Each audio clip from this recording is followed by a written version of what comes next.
At this time, please pause the video as you read through the editing revising passage titled Think Twice About TV Commercials and answer the 3 questions that go with this passage.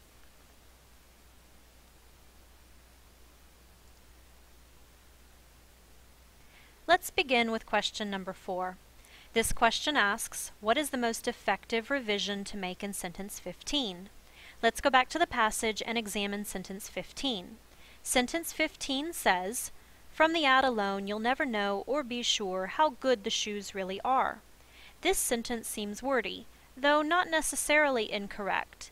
Let's see if there is an option to improve the wordiness of the sentence. Choice A offers the option to change the sentence to, from the ad alone you'll never know how good the shoes really are, you can't be sure. This choice is not the best choice because it is a comma splice, which is a type of run-on sentence. There are 2 different sentences which are combined with only a comma. From the ad alone you'll never know how good the shoes really are, and you can't be sure. A comma is not sufficient punctuation to keep complete sentences apart. Your best options for correctly punctuating 2 complete sentences include using a period, or a comma and a coordinating conjunction, or a semicolon. Choice B offers the option to change the sentence to, from the ad alone you'll never know how good the shoes really are. This option is less wordy than the original sentence because it removed the words or be sure, which were excessive. These words added nothing to the meaning of the sentence and actually caused the sentence to be wordy. Choice B offers a sentence which is more streamlined, and so far this is our best option. Choice C offers the option to change the sentence to, from the ad alone you'll never know how good, for sure, the shoes really are. This sentence has 2 differences from the original. The words or be sure have been removed, and the words for sure have been added. We've already established that removing the words or be sure helped the sentence be less wordy. However, by adding back in the words for sure, which are unnecessary and excessive, the sentence becomes wordy again, so this is not our best choice. Choice D offers the option to not revise the sentence at all. However, we've already established that the sentence was wordy, and Choice B did the best job of fixing this problem. Choice B is the best answer to question number 4. Let's move on to question number 5.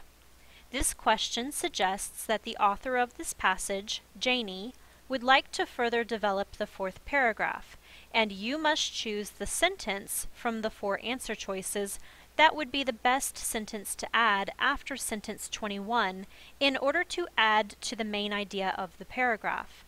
In order to answer a question like this, you must re-examine the entire paragraph. So, let's reread the 4th paragraph, which contains sentences 19 through 20. It says, many other propaganda techniques are evident in today's commercials. Some ads use repetition, hoping that a catchy jingle or phrase will stick in your mind and subconsciously compel you to buy a certain product. Other ads use emotional words or situations to make you have strong feelings about a product or service. Learn to recognize the propaganda techniques that are used. Just because a clever jingle is about a product is stuck in your head doesn't make that product the best one to buy. Additionally, it's important to note where the new sentence will be added, after sentence 21, which is in between the 2 sentences that say, other ads use emotional words or situations to make you have strong feelings about a product or service, and learn to recognize the propaganda techniques that are used. Because the question says we will be adding a sentence to add to the main idea of the paragraph, it is important to establish what the main idea of the paragraph is before we begin looking at answer choices. The main idea of this paragraph is that there is a wide variety of propaganda or advertising techniques that commercials use in order to suggest that you buy their product. We should keep this main idea in mind as we read through the answer choices. Choice A says, All of these are known as propaganda techniques, and they are evident in most of the commercials you see on television today. We must think to ourselves, does this sentence add to the main idea of the paragraph, which is that there is a wide variety of propaganda techniques that are used to persuade consumers to buy products? This sentence certainly doesn't add to the information provided in this paragraph about specific advertising techniques, though it does confirm that propaganda is present in commercials. It's not a perfect choice, but it is something to consider. I would suggest placing a star next to this answer so that you can go back and look at it later.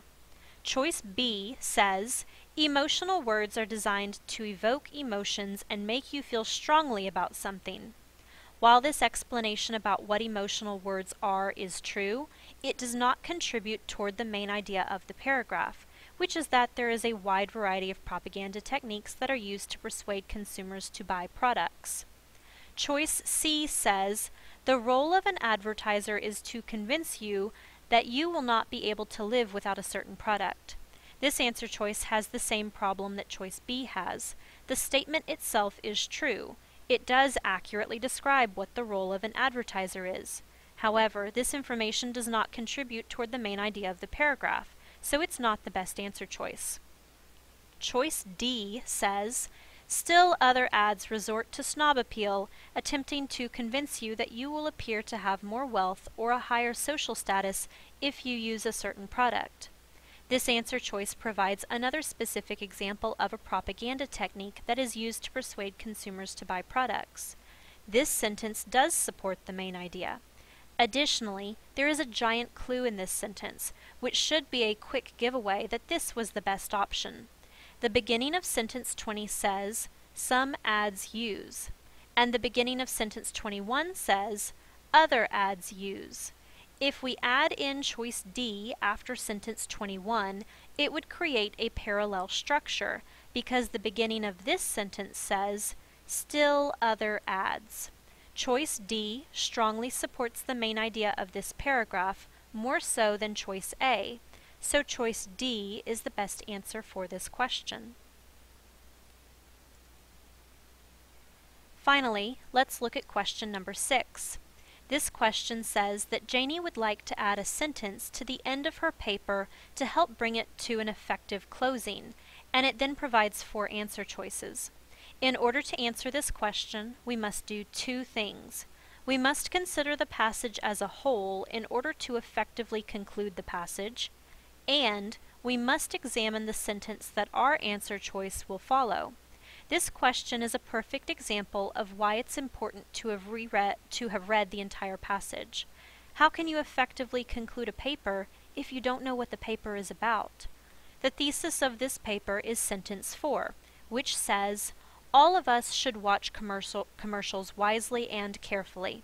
This is the idea that is carried throughout the paper, that advertising, commercials in particular, is used to persuade us as consumers to buy products.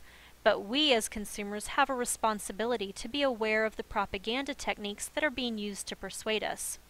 Additionally, the current last sentence of the paper says, be a thoughtful consumer who pays attention to the products, not to just what the jingles and celebrities claim.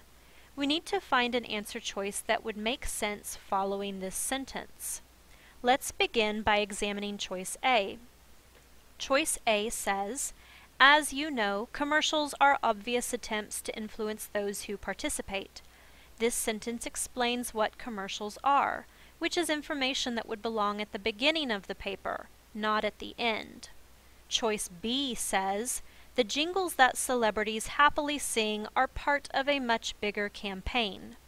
It would be easy to see the word celebrities in this option and automatically think that it should follow the current last sentence, which also contains the word celebrities.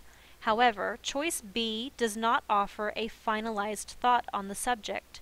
Additionally, it doesn't relate back to the main idea of the whole paper, that we, as consumers, have a responsibility to be aware of techniques that are being used to persuade us. Therefore, choice B is not the best choice. Choice C says, the next time you're watching a commercial, stop and think twice. This answer choice does both of the things we are looking for.